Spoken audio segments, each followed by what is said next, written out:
대이거사의 천기공룡, 자연의 섭리에 순응하여 지복을 누리는 삶 1편, 2020년 12월 한국나라 황곡도원. 자연의 섭리에 순응하여 지복을 누리는 삶, 우리들은 어떻게 살아져야 할 것인가? 1장, 인류의 탄생과 역할. 첫 번째, 지구촌의 형성.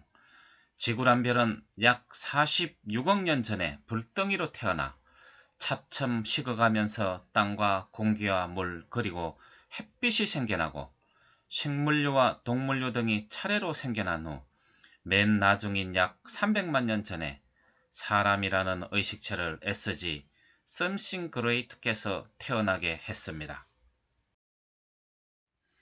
두 번째, SG 창조주 자연께서 만물을 창조한 그 기본 이상을 현대과학에서는 물질의 최소 단위 원자로 보고 있습니다. 그것은 소립자, 중성자, 양자, 전자로 짜여져 있습니다.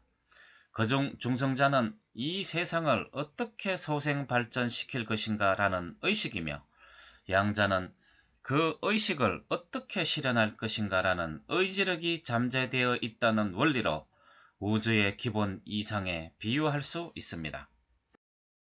그리고 그 의식인 중성자와 그것의 실현 의지인 양자의 결합에 의해 원자 핵을 이루는데 그것은 또 생명소 물질로 비유되며 그것에다가 우주 에너지인 전자가 더해짐에 의해 비로소 물질의 최소 단위인 원자로 탄생하게 되는 것입니다. 이와 같이 만물은 원자로 이루어졌기 때문에 그 모두가 소생 발전적인 의식과 그 실현 의지가 잠재된 의식체라고 할 수 있습니다.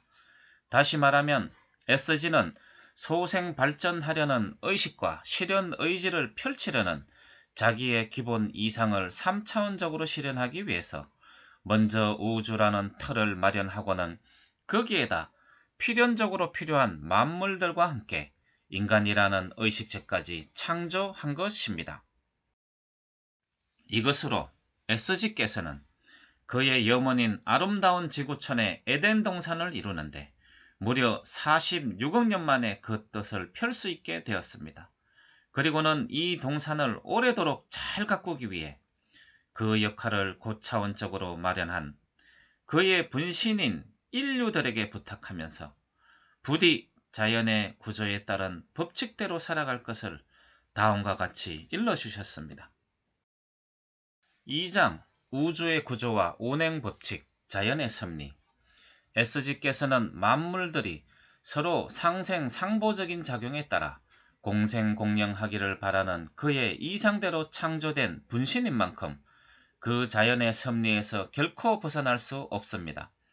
우주의 구조 틀은 한말로 말한다면 다차원적인 이중 구조로 짜여 있습니다. 그 구조는 어떤 원리에 의해 짜여졌는지 또 어떤 특징을 지녔는지 알아보도록 하겠습니다. 첫 번째, 우주 구조의 특징. 구조의 특징으로는 일적일체, 상대성, 상생상보, 상사성, 이합집산, 필연성, 만물만상의 7가지를 들 수 있습니다. 하나하나 자세히 알아보도록 하겠습니다. 첫 번째, 일적일체적인 구조로 되었습니다. 또는 홀로그래피라고도 합니다. 이 말은 부분이 곧 전체라는 뜻인데 다시 말하면 만물들은 그 모두 다 자연의 분신이다라고 한 말은 자연이 짜여진 원리와 구조 그대로 복사된 하나의 축소판이라는 말입니다. 실제 예를 든다면 바닷물은 입에 약간 데워 보아도 칠대양 바닷물은 그 모두가 짜다는 것을 알 수 있습니다.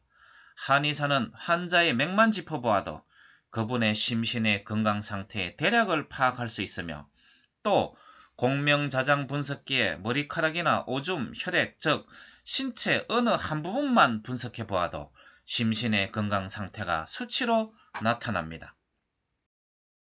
두 번째, 상대성적인 구조로 되어 있습니다. 음량이 융합된 이중 구조를 말합니다. 만물의 구성물질은 그 모두가 원자로 되어 있습니다. 그런데 그 원자의 구성도 원자 핵인 플러스 양과 전자의 마이너스 음으로 짜여진 것만 보아도 자연의 만물들은 한결같이 음양 이중구조로 짜여 있음을 알 수 있습니다. 누구나 쉽게 알 수 있는 물을 예로 들자면 물은 플러스인 수소와 마이너스인 산소로 융합된 것이며 크게는 우주도 융합으로 볼 수 있는 가시계인 양과 보이지 않는 불가시계인 음으로 되어 있음을 알아야 하겠습니다. 세 번째, 상생상보적인 구조로 되어 있습니다. 자연계에서는 꿀벌과 꽃, 악어와 악어새와 같이 우리들의 배설물인 분뇨는 논밭 그러므로 그러한 그 유기질로 지력이 높아진 논밭은 좋은 농작물을 가꾸어 우리에게 되돌려 주듯이 자연계에서는 그 모두가 상생상보적인 작용으로 소생발전적인 공룡공생을 꾀하고 있습니다. 또한 씨앗이 밭에 뿌려졌을 때 그 땅의 힘만으로 자라나기보다는 공기와 물과 햇빛의 기운들이 함께 도움에 따라 비로소 온전하게 자라날 수 있듯이 이런 관계를 동양에서는 일찍부터 자연의 형성의 이치를 목화 토금수라는 오행으로 짜여 있다고 말했습니다. 네 번째, 필연적인 구조로 되어 있습니다. 자연을 형성하고 있는 모든 것들이 공생공령하는 데 없어서는 안 될 필연적으로 필요한 것만 존재합니다. 다시 말해서 상생상보하는데 마치 먹이사슬과 같이 네트워크를 이루는데 없어서는 안 될 필수적인 것으로만 짜여 있다는 말입니다. 다섯 번째, 이합집산적인 구조로 되어 있습니다. 분자의 뜻과 같이 만물들의 형성은 모였다, 보였다, 헤어졌다, 안 보였다 하는 현상이 언제나 반복 순환작용을 하고 있는 것입니다. 그런 예로 쉽게 알 수 있는 것은 물입니다.